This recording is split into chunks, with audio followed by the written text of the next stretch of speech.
유명 해군 무기 전문 매체 네이벌 뉴스는 KF-21 보람의 전용 초음 속 공대함 미사일의 베일이 벗겨졌다고 말했는데요. 이 매체에서는 한국의 KF-21 보람에는 영국의 장거리 공대공 미사일 미티어 외에도 12회 공격이 가능한 램제트 공대공 미사일을 개발 중에 있으며 여기서 멈추지 않고 개발한 더피드 램제트 공대공 미사일을 공대함 유도탄이 버전으로 만들고 있다고 말했습니다. 한국의 KF-21 보람 외에 중국과 일본, 심지어 러시아의 항공모함까지 침몰시킬 수 있는 공대함 미사일을 보유하게 되었습니다. 유튜브 채널 가장 많이 본 뉴스, 좋아요와 구독은 영상 제작에 매우 큰 힘이 됩니다. 램제트 방식은 기존의 미사일 방식과는 다른 기술인데요. 한두 부분의 흡입구를 통해 공기가 들어오게 되고 내부의 램제트 특수 형상의 한 구조물을 통과한 후 급격히 좁아지게 하여 공기를 압축하게 됩니다. 그럼 이 압축 과정을 내부의 고체 또는 액체 연료와 반응할 수 있을 만큼 공기의 온도가 증가하는데요. 연소실에서 연료가 연소되면서 엄청난 추진력을 얻는 방식입니다. 이런 원리로 개발된 공대함 유도탄위는 현존 공대함 미사일 중에 스펙이 가장 뛰어난데요. 알려진 바로는 이 공대함 유도탄위는 마하 1.5 풍력으로 비행하는 동시일시 스키밍 즉 저고도 비행도 가능하여 요격조차 어렵습니다. 또한 시험 과정에서 단순히 운동에너지로만 대형 군함은 전차 선역함의 상체를 뚫고 나오는 엄청난 관통력을 보이기도 했습니다. 대만이 독자 개발한 성펑 초음속 대함 미사일을 광후 마하 2 이상의 속도로 비행하며 항모살수 즉 항공모함 킬러라는 별칭을 가지고 있었는데 우리나라의 공대함 유도탄위가 그 별칭을 가져오게 됐습니다. 공대함 유도탄위는 직경 400여 밀리미터이며 언급한 네이버 뉴스에서는 사거리가 500km로 보고 있으나 다른 전문가들은 사거리 250km로 예상하고 있는데요. 최소 사거리만으로도 사거리 200km인 일본의 ASM-3과 사거리 150km인 대만의 슌펑3보다 훨씬 먼 거리에서 적을 타격할 수 있습니다. 이는 중국이 그렇게 자랑하던 중국산 세계 최강 장거리 공대공 미사일 PL-15보다도 사거리가 긴데요. 얼마 전 중국이 공개한 제20의 PL-15 실사격 영상에서 PL-15의 사거리가 200km로 표기한 것을 보면 50km나 더 깁니다. 또한 전문가들은 중국의 제20의 A사 레이더인 KLJ5가 KF-21 보람의 정도의 레이더 단면적을 가지고 있는 전투기를 보려면 최소 100km까지 접근해야 한다고 말하고 있습니다. 제20의 최대 교전 가능 거리가 우리나라 KF-21 보람에보다 짧기 때문에 KF-21 보람에는 해상에서 제공권의 우위를 점할 수 있습니다. 전문가들은 만약 우리나라가 서해에서 중국의 랴오닝함 항모 전단과 맞붙게 된다면 우리나라가 중국에 질 수 없는 구조라고 말하고 있습니다.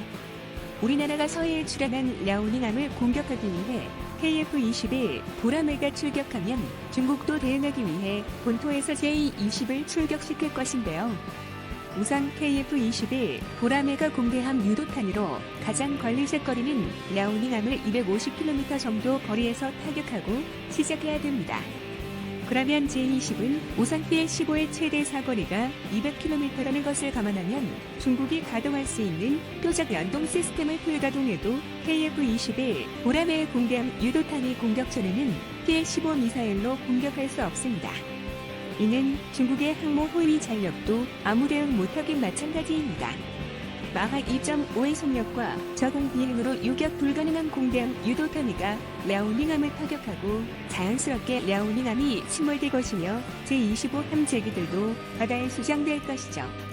전쟁이 이렇게 간단하지는 않겠지만 공개된 레이더 탐지거리, 속도, 무장의 사거리들을 종합해 볼 때는 이런 간단한 시나리오가 나옵니다.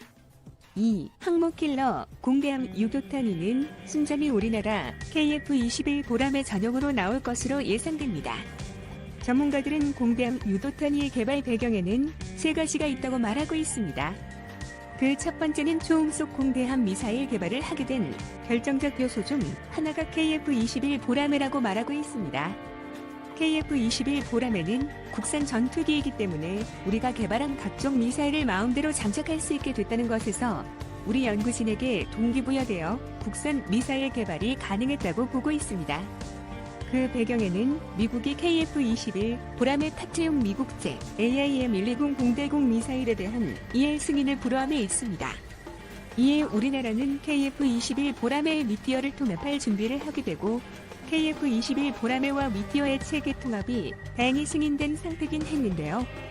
하지만 서로 다른 유전자를 가진 항공기 레이더와 공대공 무장의 통합은 기술적으로 난제일 뿐만 아니라 예상하지 못하는 외교적인 걸림돌도 항상 염두에 두어야 했습니다. 그 예로 일본은 미국산 항공기 플랫폼의 제약에서 벗어나기 위해 시계외 공격이 가능한 미사일 유도용 지령 송신기를 자체 개발했습니다. 또한 인도는 자국산 항공기에 미티어를 탑재하는 것을 포기하고 독자 시계외 공격용 공대공 미사일을 개발하고 있습니다. 이런 장기적인 관점에서 볼 때 KF-21 보람에는 자체 개발한 공대공 미사일이 필요한 이유였고 공대공 미사일을 개발하는 과정에서 비슷한 원리를 지닌 공대함 유도탄이가 나오게 된 것입니다. 또한 비용 문제도 공대함 유도탄의 개발에 한몫했는데요. 우리가 만약 KF-21 보람에 없이 초음속 공대함 미사일을 개발하면 공군 주력기인 미국제 F-35 스텔스 전투기나 F-15K 전투기에 장착하기 위해선 소프트웨어 개발 등과 관련해 수백억 원대 이상의 돈을 미 정부와 업체에 지불해야 하는데요. KF-21 보람에는 누구의 허락도 없이 우리 무장을 장착할 수 있고 자주 국방으로 한 발짝 나아가는 것입니다. 두 번째 일환은 바로 공대함 유도탄위가 국방부의 전략적 비닉 사업이었기 때문에 개발이 가능했다는 것인데요. 국방부 전략적 비닉 사업으로 정해지면 내부든 외부든 철저히 비밀에 보채집니다. 공대함 유도탄위도 전략적 비닉 사업이기에 명칭이 따로 없이 공대함 유도탄이라고만 불리고 있는 것입니다. 범위사업추진위원회 위원장인 국방부 장관이 지정하는 극소수 인사만 해당 사업의 추진 여부와 그 과정을 알 수 있습니다. 현무사도 그 중에 하나여서 작년 국방과학연구소 50주년 기념식 당시 기자들의 질문에도 문재인 대통령이 현무사를 현무사라 부르지 못한 적도 있었죠. 사업명도 구체적으로 드러내지 않고 예산 편성과 심의도 비공개로 이뤄지는 것은 물론이며 관련 내용을 누설하면 군사기밀 유출로 처벌도 받을 수 있기 때문입니다.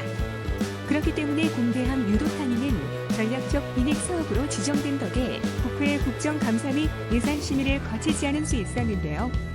이 과정에서 정치인들의 이래라 저래라를 안 들어도 되며 대중에도 공개되지 않아 찬성하거나 반대하는 여론이 아예 없었죠.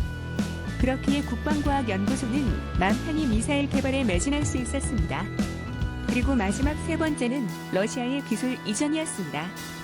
구소련이 해체되었을 당시 소련의 군수회사들은 외국과 군사기술 이전 협약을 자주 맺었습니다. 이 때문에 무기와 기술이 주변국으로 많이 흘러들어가게 되는데요. 당시 우리나라 역시 러시아의 무기 기술들을 습득할 수 있었습니다.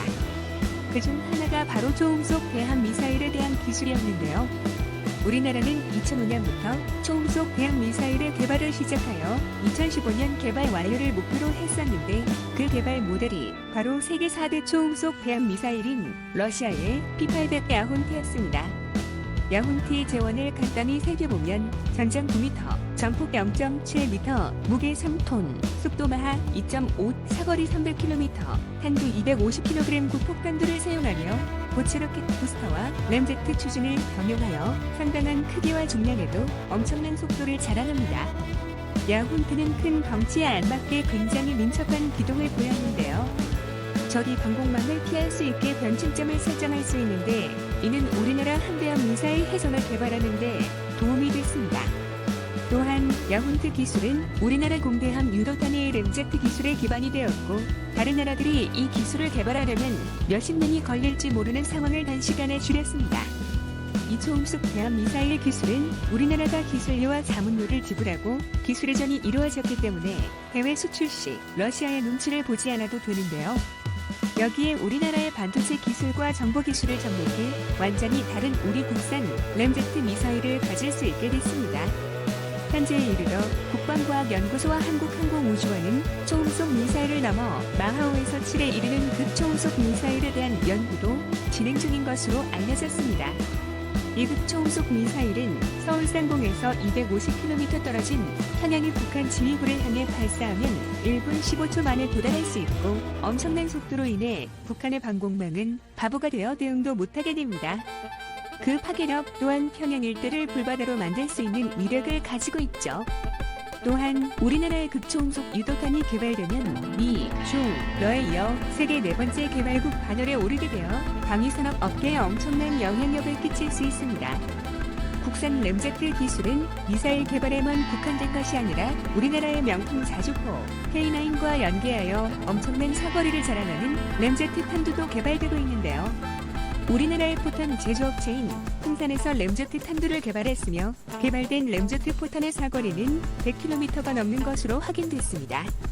심지어 이 탄두에 정찰 카메라까지 장착되어 포탄이 날아가는 동안 전장 정보를 지휘통제소에 전송하는 기술까지 개발 중에 있습니다. 이렇게 되면 서울과 백령도에서 K9 자주포로 램제트 포탄을 발사한다면 북한에 인접해 있는 주요 군사 요충지는 쑥대 겉으로 만들 수 있습니다. 현재 K9 자주포는 이 램제트 포탄에 대한 최적화 작업이 이루어지고 있는데요. 늘어난 사거리만큼 램제트 포탄에 맞는 운영체계, 항법장치, 보강 등 정밀도와 성능이 한층 강화된 K9A1으로 진화 중이며 향후 미래 전장 상황 및 군 인력 운용 변화에 맞춰 완격 무인 조정이 가능한 K9A2로 개선 계획이 추진되고 있습니다. 국방과학연구소에서 밤낮으로 고문당하며 열일하는 외계인이 불쌍해지는데요. 한번 했다 하면 제대로 하는 우리나라이기에 이번 초음속 공대함 미사일이 더 발전하며 아무도 못 넘보는 전략 무기가 되었으면 하는 바람입니다. 시청해주셔서 감사합니다. 이 동영상은 유튜브 채널 가장 많이 본 뉴스에서 제작하여 게시한다.